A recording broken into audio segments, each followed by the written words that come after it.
Most people are terrified of silence. Not noise, not chaos. Silence. Because when someone says nothing, you can't read them, you can't predict them, you can't control them. And that unsettles people more than anything else. You've probably felt it. You walk into a room, and you don't speak much. You observe, you listen, and somehow, people start acting differently around you. Some avoid eye contact. Some try too hard to impress you. Some feel uncomfortable for no clear reason. And you start wondering, is something wrong with me? Why do people think I'm weird?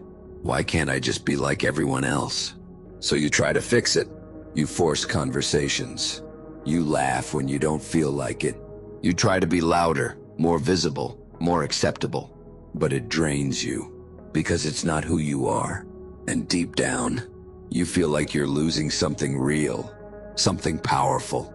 Here's what no one tells you. Quiet people don't intimidate others because they're strange.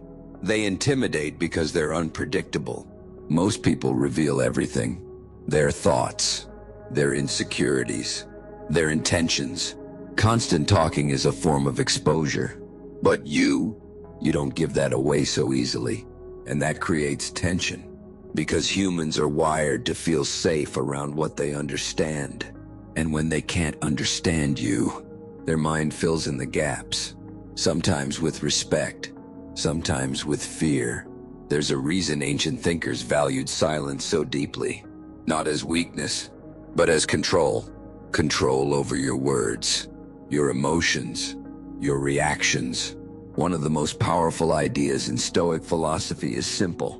If you don't control your mind controls you.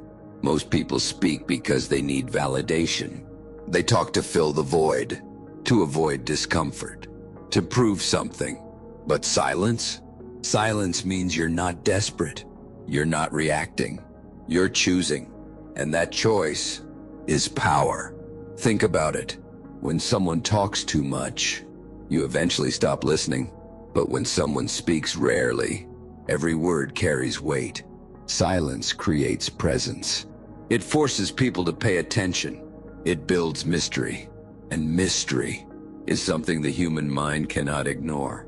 That's why the quiet guy in the room often feels more powerful than the loudest one. Because he isn't trying. He doesn't need to prove anything. And that absence of need is intimidating. But here's where most quiet men go wrong. They think their silence is a flaw, so they hide it, suppress it, fight against it. They try to become someone they're not. And in doing that, they lose the very thing that made them powerful. Your silence isn't the problem. Your insecurity about it is. There's a difference between being quiet because you're afraid and being quiet because you're in control. One feels weak, the other feels dangerous. When you embrace your silence, everything changes.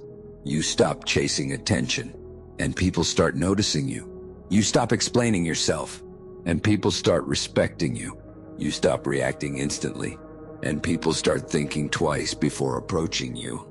Because now, your words are intentional. Your presence is grounded. Your energy is controlled. You become someone who doesn't need to speak to be heard, and that's rare. Instead of asking, how can I talk more? Start asking, is what I'm about to say necessary? Instead of trying to fill silence, learn to hold it. Let conversations breathe. Let people reveal themselves first. Observe more than you react. Because when you listen carefully, you start seeing things others miss. Weakness, ego, insecurity. And once you see clearly, you move differently. The strongest man in the room isn't the loudest. He's the one who doesn't need to compete. He's comfortable in stillness, comfortable in silence, comfortable in himself. That kind of man doesn't chase validation. And because of that, he becomes someone others can't easily influence, can't manipulate, can't predict. And that is what truly intimidates people. So stop trying to be louder. Stop trying to fit into a world that rewards noise over depth. Your silence is not emptiness. It's restraint. It's awareness. It's control. And in a world where everyone is desperate to be heard, the man who speaks less, but means more, will always stand above the rest. Because silence is not the absence of power. It is power unspoken.